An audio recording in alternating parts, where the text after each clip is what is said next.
안녕하세요. 책과 산책을 좋아하는 요길입니다. 반갑습니다. 칼 세이건의 코스모스를 리뷰하고 있죠. 1편에선 저자 소개 그리고 제1장 코스모스의 바닷가에서를 다뤘습니다. 오늘은 코스모스 제2장 우주생명의 푸가를 소개해 드리겠습니다. 자, 이 책은 특징이 과학자가 썼기 때문에 좀 난해한 내용들도 있습니다. 아무리 쉽게 설명을 저자가 했더라도 과학적인 내용이 조금씩은 들어가고요. 그래서 문과 출신이 읽으면 좀 복잡해요. 이걸 다 이해하면서 따라가려면 머리가 좀 상당히 아프죠. 근데 굳이 그 내용을 다 이해하지 않더라도 저자가 말하는 요지는 매우 분명합니다. 그 요지만 잘 받아들여도 이 책을 읽는데 충분한 의의가 있다라는 생각이 들어요.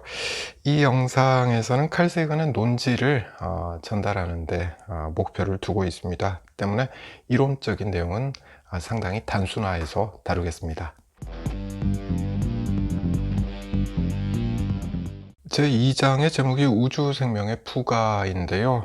푸가는 이탈리아 말이죠. 음악 용어입니다. 악곡 형식이죠. 푸가는 악곡 형식입니다. 자, 근데 푸가라는 용어를 설명을 다 하려면 이게 또 좀 어려워져요. 그래서 제가 이해한 대로 내용을 설명을 한번 해볼게요. 합창단이 있습니다. 이 합창단을 우주라고 치자고요. 지구가 내는 소리를 소프라노라고 한다면 다른 행성이 내는 소리는 알토일 것이고 또 다른 행성이 내는 소리는 바리톤일 것이고, 네, 이런 식으로 다양한 소리들이 어울려서 합창을 만들어내는 거죠. 이게 우주 생명의 푸가라는 겁니다. 다양한 생명체가 자신만의 소리를 내면서 합창을 만들어 가고 있다. 이게 저자가 하고자 하는 말인 거죠. 자, 그럼 지구에서 소리를 내고 있는 저 아이는 어떻게 태어났을까? 그리고 어떻게 자라났을까? 그리고 다른 행성에 살고 있는 저 아이는, 네, 만약에 그런 아이가 있다면은요, 저 아이는 어떻게 태어났고, 그리고 어떻게 자라났을까? 이걸 이야기하고 있습니다. 이 아이들은 어떻게 태어났고, 어떻게 자랐을까? 네, 이 이야기를 바로 진화라는 키워드를 이용해서 하고 있는 거죠. 제2장 우주 생명의 푸가는 진화에 대해서 이야기하고 있습니다. 그 핵심은 초기 대기의 구성 성분과 에너지의 원천은 코스모스 어디에서나 대동소이하다. 네, 이게 핵심입니다.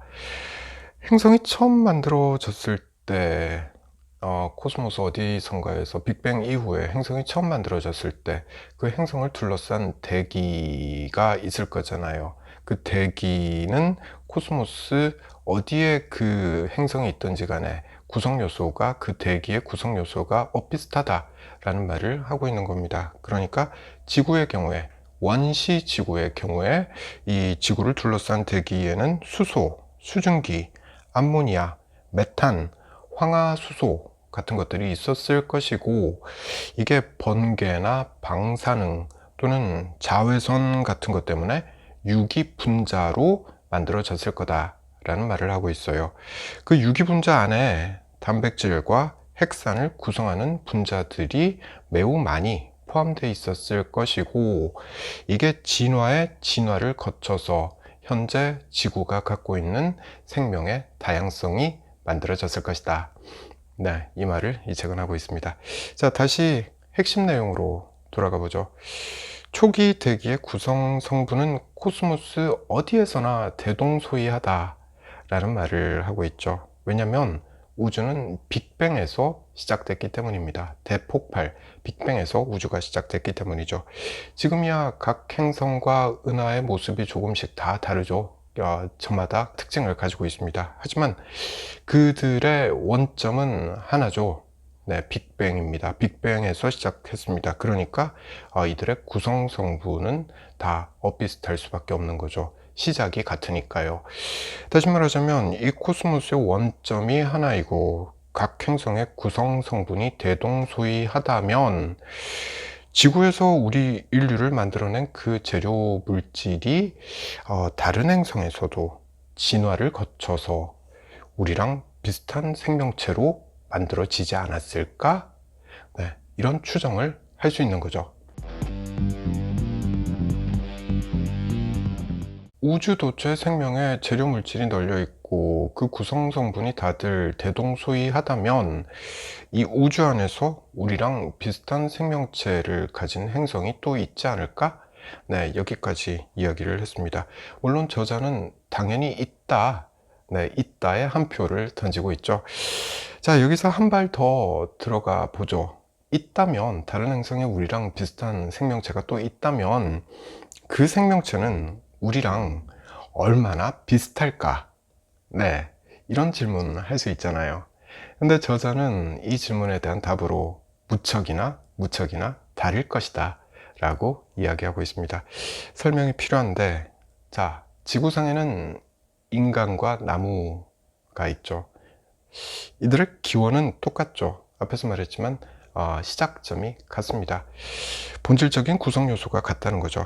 그런데 생김새나 특징은 완전히 다르죠. 네, 다릅니다. 누가 인간과 나무를 보고 둘이 같은 거야 라고 말하겠습니까?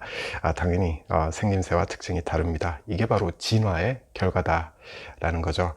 환경이 다르고 조건이 다르면 네, 당연히 그 진화 과정도 제각각일 것이기 때문에 이제 우리 우주에 우리 말고 또 다른 생명체가 있다면 그 생명체 모습은 우리와는 많이 다를 수밖에 없다라는 거죠.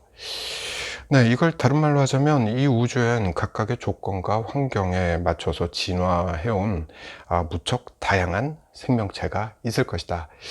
네, 이렇게 말을 할 수가 있습니다. 정리를 한번 해보죠. 이 우주가 합창단이다. 네, 이렇게 비유를 했는데요. 이 우주에서 노래하는 애들은 매우 많고 매우 다양하며 그 소리는 매우 장엄할 것이다. 네, 이렇게 말할 수 있겠죠. 저자가 이 책의 2장의 제목을 우주생명의 푸가라고 붙인 이유가 바로 여기에 있을 겁니다. 저자는 지구가 들려주는 음악은 외로운 풀피리 소리라고 말해요. 지구는 외로운 풀피리 소리를 내고 있다라는 거죠. 그런데 우주가 들려주는 음악은 푸가일 것이다 라고 말하고 있습니다. 한두 개 성부가 아니라 무려 10억 개의 성부로 이루어진 장엄한 음악일 것이다 라는 뜻이죠. 이걸 듣고 있노라면 지구의 생물학자들은 그 화려함과 장엄함 때문에 정신을 잃고 말 것이다 라고 저자는 이야기합니다. 10억 개의 성부로 이루어진 음악. 네, 정말 듣기만 해도 그 장엄함이 느껴지죠. 저자는 나무와 인간이 본질적으로는 그 구성 성분이 같다라고 말을 합니다. 본질적으로는 같은 존재다 라는 뜻으로 풀이할 수 있겠죠. 왜냐하면 시작이 같고 그 기초적인 구성 요소가 똑같기 때문입니다. 그리고 나무와 인간은 공생한다 라고 저자는 말하고 있죠. 이유는 나무는 광합성을 하는데 광합성을 할 때 이산화탄소가 필요하고 이 이산화탄소는 바로 인간이 숨을 내쉴 때 나오는 거죠. 그리고 나무의 광합성은 산소를 만들어내는데 인간이 숨을 들이쉴 때 필요한 게 바로 산소죠. 다시 말해서 동물과 식물이 각각 상대가 토해내는 걸 들이마시며 살고 있다라는 뜻이잖아요. 그리고 이 위대한 순환 과정의 원동력은 무려 1억 5천만 킬로미터나 떨어진 태양에서 오는 빛이라고 저자는 말하고 있습니다. 이 대목에서 정말 우주는 하나구나, 네, 라는 게 느껴지더라고요. 나무와 인간은 본질적으로 같은 존재다. 네, 그리고 공생한다 라는 것이고 뿐만 아니라 이 우주가 본질적으로 기초적인 구성 성분이 같다면 그러니까 우주 어딘가에는 지능을 갖춘 생명체가 또 있을 수밖에 없을 것이고 네, 그들과 우리도 본질적으로는 하나다 라고 이야기할 수 있는 거죠. 그리고 공생할 수 있다 라는 말도 할 수가 있는 거죠. 불교에서 말하는 자타불이, 네, 남과 내가 다르지 않다 라는 말이 우주라는 관점에서 봐서도 결코 틀린 말이 아니다. 이건 진리다 라는 걸 알 수가 있습니다.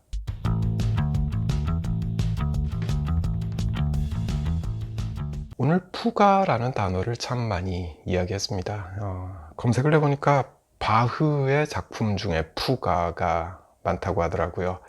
이 영상을 편집할 때 바흐의 푸가 중에 아무거나 하나 골라서 들어봐야 되겠습니다.